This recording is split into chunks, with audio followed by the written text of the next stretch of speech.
Arkansas quarterback KJ Jefferson is coming off a performance against Mississippi State where he only had 4 incompletions. He was 19 and 23, had a game-winning drive essentially at the last minute of the game. He was 6 of 7 on that drive, I believe. So a very efficient game. And now Arkansas looks to take on LSU and build off that win against Mississippi State. So I want to take a few minutes and look at what you can expect from the LSU defense and what you can expect from, or what we think KJ Jefferson could potentially do, or how he can have success against LSU's defense. So we're going to dive into the LSU defense first, and real quick, LSU's defense is extremely talented. Everyone in the world knows this. They're always top in the recruiting, but not playing up to expectations right now, right? Passing defense is one of the worst in the SEC. Their rush defense is a bit better, but still maybe middle of the pack as far as numbers go. So I think Arkansas can have some success against LSU defense. With that said, LSU is extremely talented, so you want to avoid LSU having some success early, right? They played Bama extremely tough, and some of these clips we're going to see, we're going to watch some UCLA clips. Whenever they're on, right? Getting pressure, having sacks. So if they get sack after sacks, get a pick, that gives them some hope and belief that they're in the game, and then they're going to be damn good. But if you have some success against them early, then it's easier to have that snowball effect, right? So if they have success early, they can have a snowball effect. If Arkansas and KJ has success early, they can have a snowball effect as well, right? I hope that makes sense. I hope it ain't confusing one. But real quick, with LSU's defense, you want to avoid letting them have a big play. And if you're KJ, you're going to see that there's some blown assignments for LSU's defense, run game and pass game. And so you want to create plays that invite that, right? You want to invite them to blow an assignment. You want to invite confusion to them because they've shown that they will do that. So some rollouts, some RPOs is a great way to confuse the defense and get them out of position. So we're going to look at LSU's defense have some success, but you want to avoid that. We're also going to look at LSU's defense with some blown coverage and how KJ could potentially take advantage of some undisciplined natures at times for LSU's defense. So if we'll dive into the LSU clip, then we're going to look at what KJ needs to do, and I think he can get success against the run game, or I think he can have success running the ball against LSU's defense, and then, like we just mentioned, being aware of some potential blown assignments and try to invite LSU to have a blown assignment, if that makes sense. So let's dive into the LSU clips first, then KJ. Just like always, I just want to encourage all to consider subscribing to the channel if you like any quarterback-related content. Let's get into the film. So I want to start with this clip first. This is something you don't want to let the LSU defense do often, because if they start getting excited and start feeding off each other, then, I mean, they're so talented, they could end up playing well the whole game. However, this a play you want to avoid, right? Taking this long sack. So let's look at what happened, and let's look at the defense real quick. So we're going to see it's going to be cover one, man under, even though he's off coverage here. The safety rolls up here. We got man here, and just watch the backer out of the backfield. He runs to the running back, running that swing route, right? So you know right off the bat, okay, we got man here, and we're spying. I imagine LSU, whenever Jefferson drops back, has a traditional drop back, they're going to have a spy for him, right? This is why I wanted to use the UCLA clip, just because of DTR. But look, wide open, boom. Now there is pressure, right? So if you can just get a little more if you're able to give him a little more time, that hole is going to be there. And LSU's defense, the pass defense, is one of the worst in the SECs. There's going to be holes like that. So I wanted to show that clip for that very reason. They go into cover one, man under, right? So they're man all across the board, but there's going to be opportunities there if you get some protection up front. Again, you just don't want to let sack after sack happen, or to have negative plays here. And you can't see them right there, but the safety's like, oh, I missed it, right? So again, I want to show that clip. There's going to be opportunities there. Get some time up front and give Jefferson some time and to be patient and hit those holes. And I think they'll have some success in the passing game, but you just want to avoid negative plays like this against a defense that is talented, just not playing up to their expectations.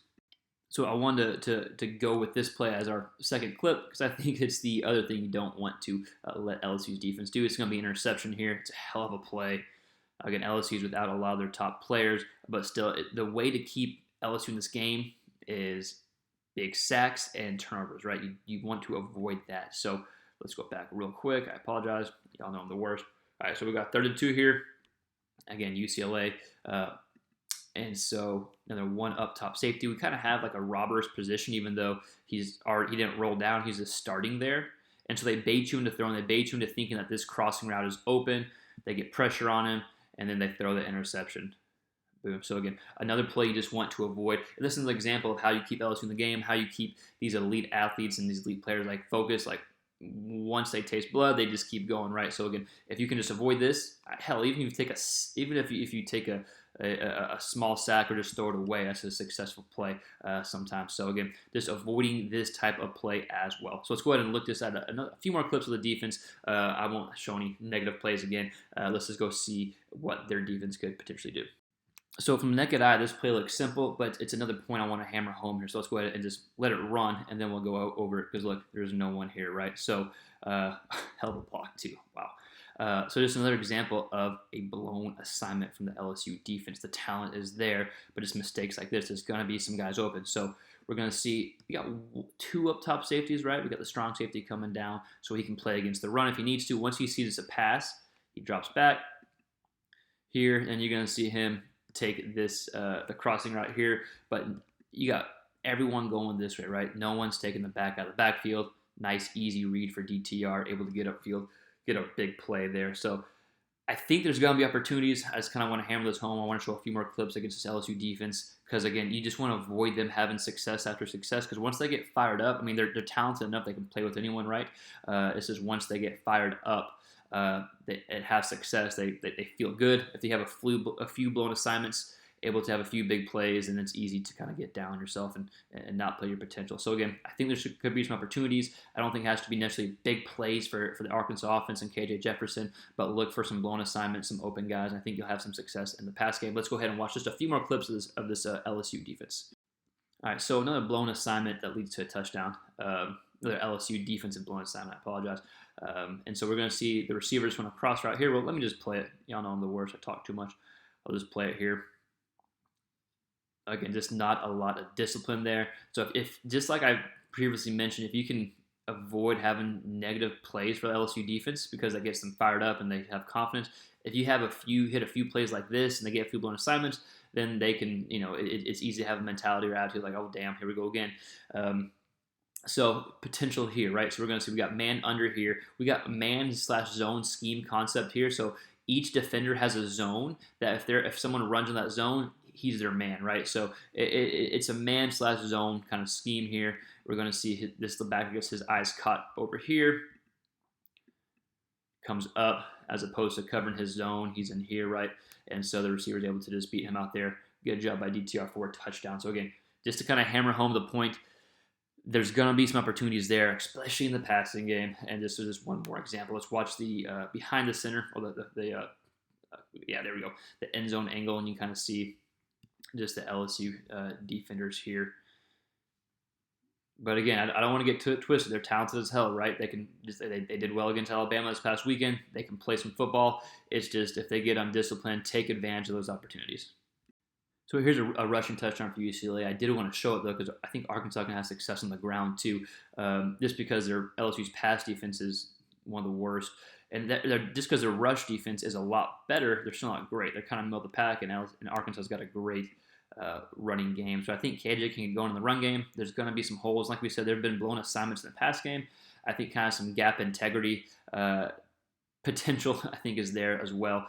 Man, DTR gets jacked up here. But I do think there's going to be some success on the run game for the running backs and for KJ as well, especially if they get the run game going and kind of forget about KJ, which is a possibility considering the fact he only had 14 rushing yards last week. I do think there could be some success on the ground. But at the same time, I said KJ would have some success on the ground running last week and did not. So maybe I'm wrong. But I do think there could be some success on the ground for KJ, especially if the run game gets going. I think you can see KJ pull the ball more and use his legs.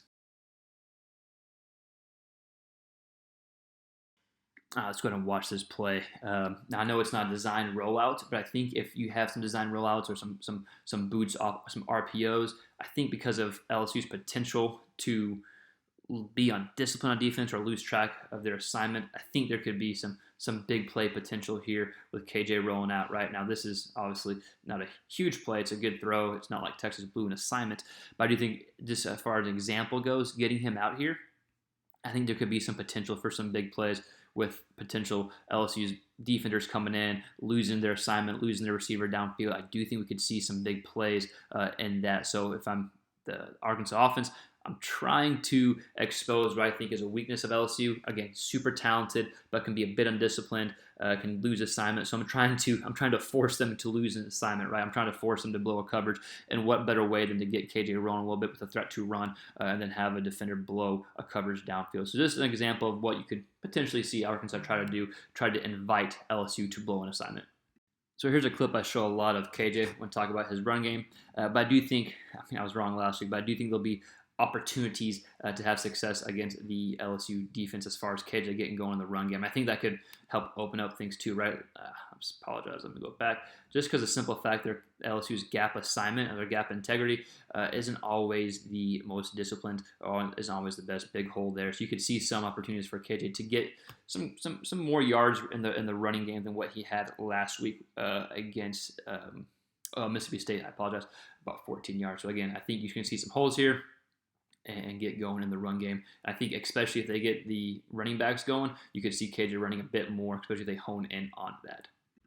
So again, an LSU defense that's extremely talented but can be undisciplined at times. So trying to put them in the position to be undisciplined, trying to have plays that are going to have LSU's defense be undisciplined, and that could give KJ a potential advantage against LSU's defense. So just to recap, LSU's talented, but they can be undisciplined at times. And if you're KJ, you want to take advantage of that potential undisciplined nature. But I want to hear from you. What do you think KJ needs to do against this LSU's defense? What are the keys for KJ? Let me know in the comments below. We'll see you next time in the next quarterback-related video.